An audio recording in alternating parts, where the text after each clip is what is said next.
continuing to seek clarity on what happened on October the 20th, when power was cut from the Likki toll gate and SARS police forces began spraying protesters, gathering there with bullets. Now, I'm sure that many of us have seen the footage of peaceful protesters linked armed in arms, singing the Nigerian anthem as they were indiscriminately gunned down.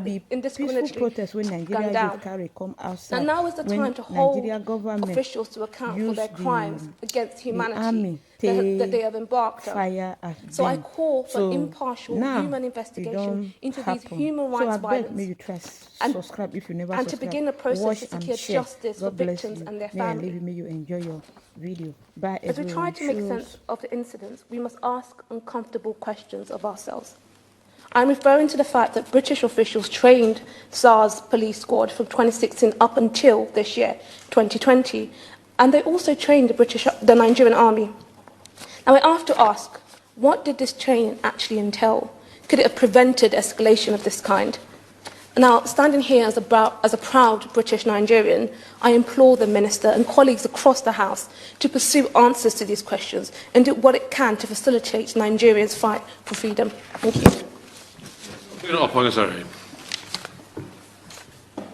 Thank you, Mr. Gray, for chairing this debate, and it's an honour to follow my honourable friend for Coventry and North West. I also like to thank the Honourable Member for Chipping Barnett for putting forward this debate in response to the petition which calls for sanctions against the Nigerian government and officials. It's a very timely debate that needs to be had. The atrocities that we have seen in Nigeria in recent months are understandably very concerning for my constituents. I know many of my constituents who have friends and relatives in Nigeria and want to see our government help ensure their safety. I firmly believe that we have an obligation to condemn violence and human rights abuses where we see them, which is why I have publicly condemned the violence that took place on the 20th of October when young people's rights to protest were tragically suppressed. In Øver and Thamesmead, 4,469 people have signed this petition that we are here to debate today. This is the highest amount of petitioners across the constituency seats. I have been contacted individually by dozens of people who want to see action to ensure that human rights are upheld in Nigeria. One constituent wrote to me to say recently that she watched a documentary on how Nigerian military opened fire on unharmed children who were happily and peacefully demonstrating and carrying Nigerian flags.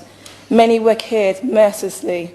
She said she cried and said to me, this could have been anyone. My constituents are right in demanding we see long-term action.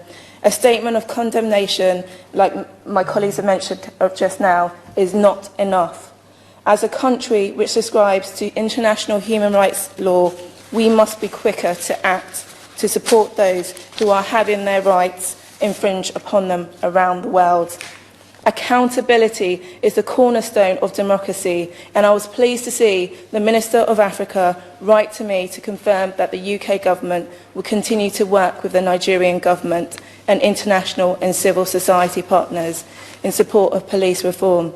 However, it is clear that suitable methods of accountability have not been implemented. It was just yesterday that the Nigerian military admitted that soldiers fired live bullets at anti-SARS protesters on October 20th.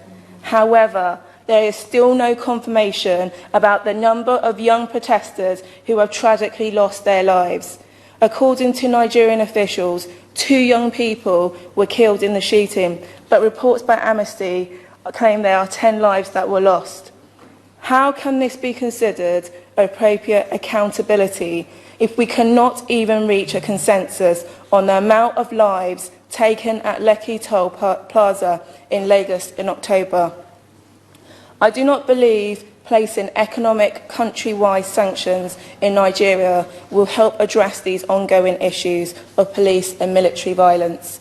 In the first instance, the UK government should be calling for an independent investigation into the allegations of misconduct by the Special Anti-Robbery Squad.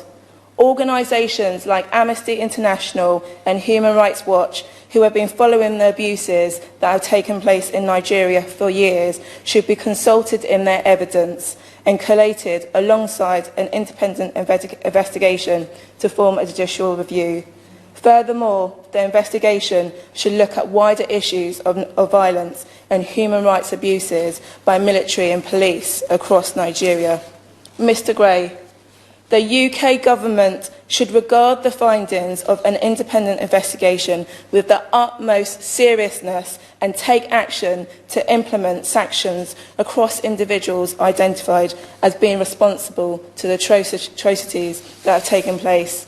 They should also make appropriate adjustments to the overseas military security and justice assistance funding and training of any Nigerian military, security and policing organisations which may have committed violations in line with the government's own guidance to ensure OSJA funding meets our human rights obligations and our values.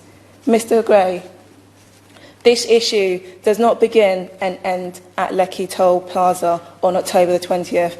There have been reports of violence by Special Anti-Robbery Squad since 2017, and there continue to be serious consequences as a result of protests which took place earlier this year.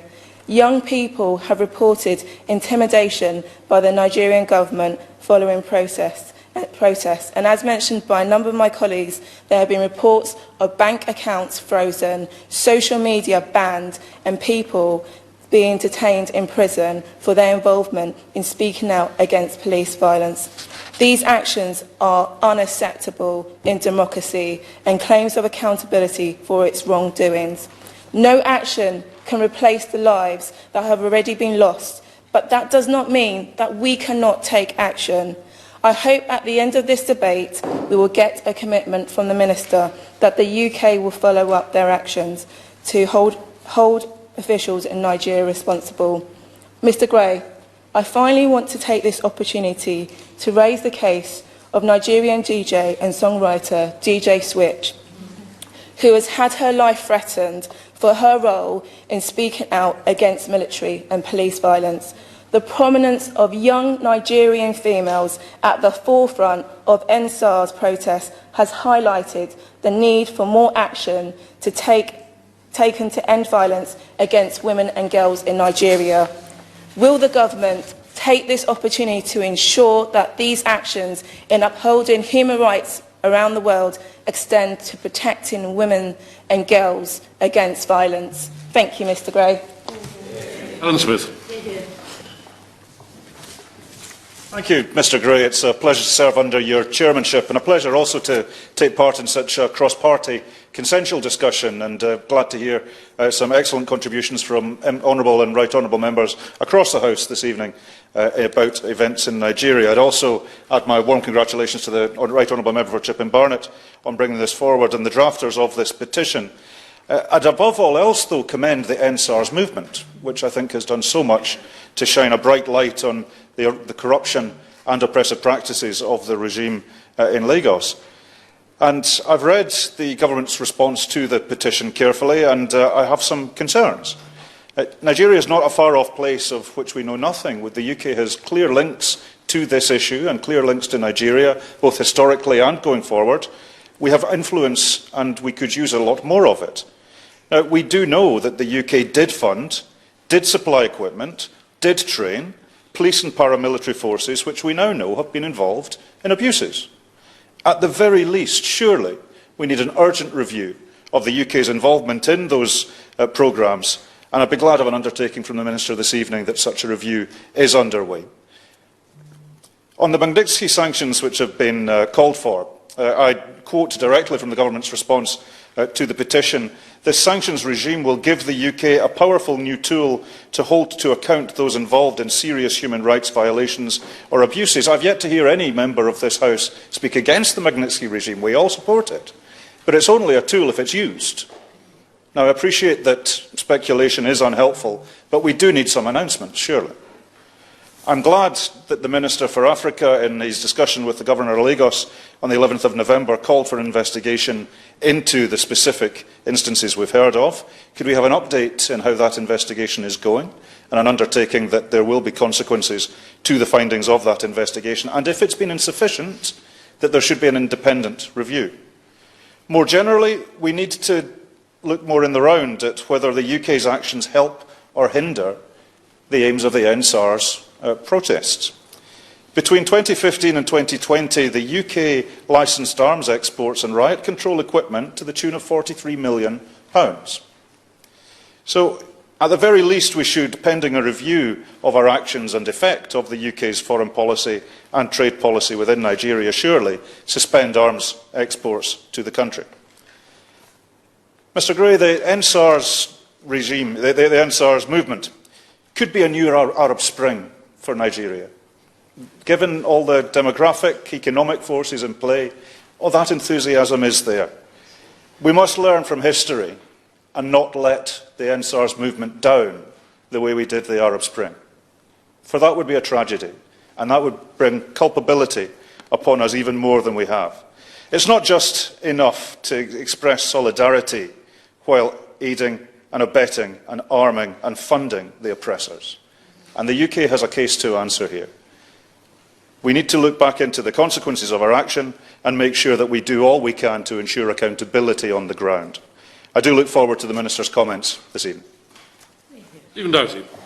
Well, thank you, Mr Gray. It's a pleasure to serve as your chairmanship as always, and I wanted to thank the Right Honourable Member for Chipping Barnett for introducing the petition today, and to all the members who've taken part for incredibly powerful and passionate contributions on such a crucial issue. Also thank the comments from the Chair of the Foreign Affairs Committee, but in particular my friend, the Chair of the Nigeria APPG, who has done so much work to speak out on these atrocities, not just when they happen, but long before that, in terms of the wider SARS movement and the brutality that they have been exposing. And we've heard incredibly powerful speeches today from the members from Lewisham East, West Ham, Coventry North West, Erith and Thamesmead, and indeed the SNP spokesperson. And I know that there are other colleagues, as was pointed out, who would have been here, Mr Gray, but have equally been speaking out very powerfully on these issues. And I too want to thank the over 200,000 individuals who have signed this petition and its creators. And that, of course, includes many significant signatures from the Nigerian diaspora here in the UK, but also all the others who share deep concerns about what is happening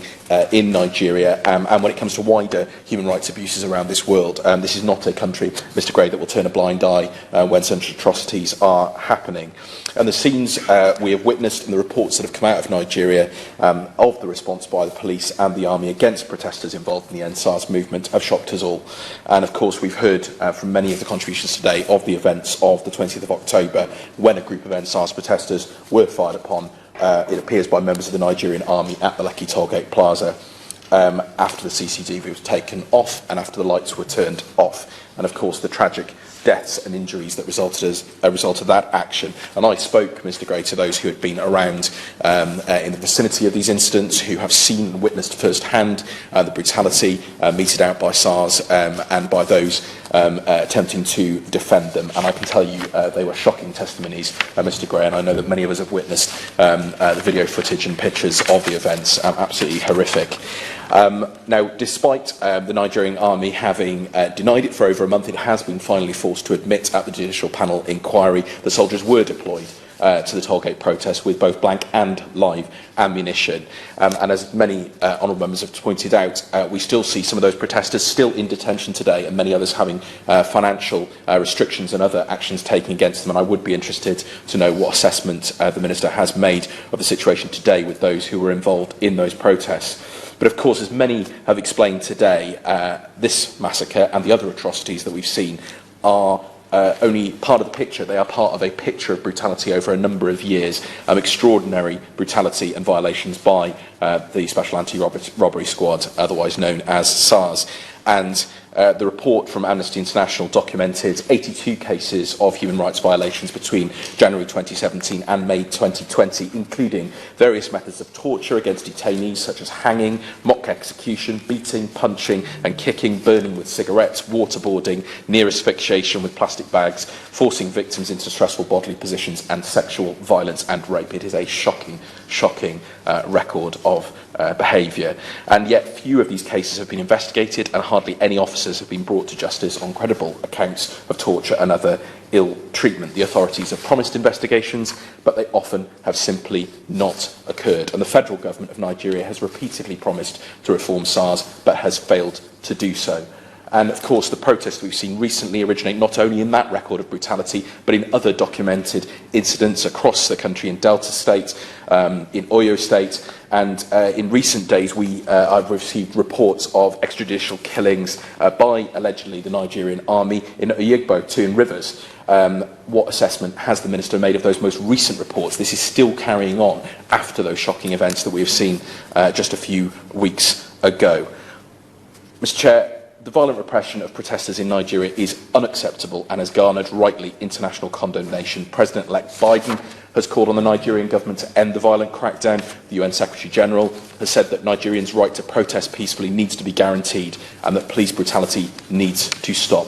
And we in the official opposition absolutely agree with those sentiments. The violent crackdown on these protests must end, and there must be accountability for those responsible for such brutality and loss of life. The Leader of the Opposition, my honourable friend, the Shadow Foreign Secretary, have made it clear that the UK must act as a force for good in the world, and we must act in line with our international partners and multinational organisations, whether that's the UN, AU, the UN Human Rights Council and others, to encourage and strongly advocate for the end of this violence in Nigeria, to end police brutality in Nigeria, and crucially to call for independent investigations into these violations by Nigerian policing, security and military forces.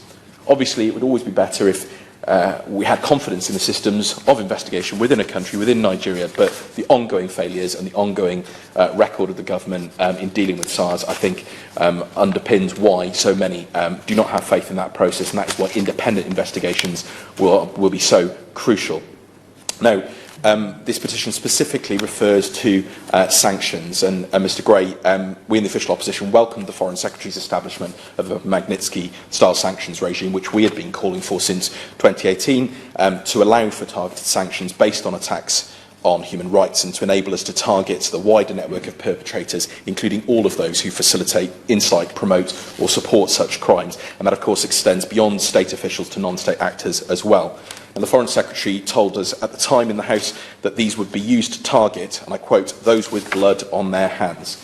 Well, it's clear, Mr Gray, that individuals do have blood on their hands in relation to the activities of SARS and these atrocities over the last few months. And given the allegations against members of SARS and the growing evidence of the atrocities that were committed, we would urge the UK government to use its full investigative capacity, including drawing on the evidence provided by independent human rights organisations in Nigeria and elsewhere, to identify individuals responsible for these atrocities and, if appropriate, designate them for sanctions under our Magnitsky regime. We cannot stand by in the face of such willful perpetration of human rights violations and killings, not least given our close political, economic and security relationship with Nigeria. We cannot be a disinterested or unconnected party. I want to turn, Mr Gray, to the UK's own role in relation to SARS, and we've heard this from a number of members in the debate so far. Despite initially denying it, the Minister for Africa has admitted that through the Conflict Stabilisation and Security Fund in Nigeria, SARS members were trained as part of the Nigeria policing programme, and that the UK government has been involved in training of members of SARS, despite that happening during a time when there were ongoing public, well-known allegations of extrajudicial executions, extortion, torture and rape by this unit. And I'm sorry to say, Mr Gray, but this is, while a shocking, it is unfortunately not an entirely unexpected revelation to me. And it's also not surprising, and I have the review of the programme here, Mr Gray, that this was a programme led by the Foreign Office rather than DFID. Of course, UK support for security and justice reform in countries around the world can have positive impacts. But what's absolutely clear to me is that in a growing number of cases, it is not clear what impact we are having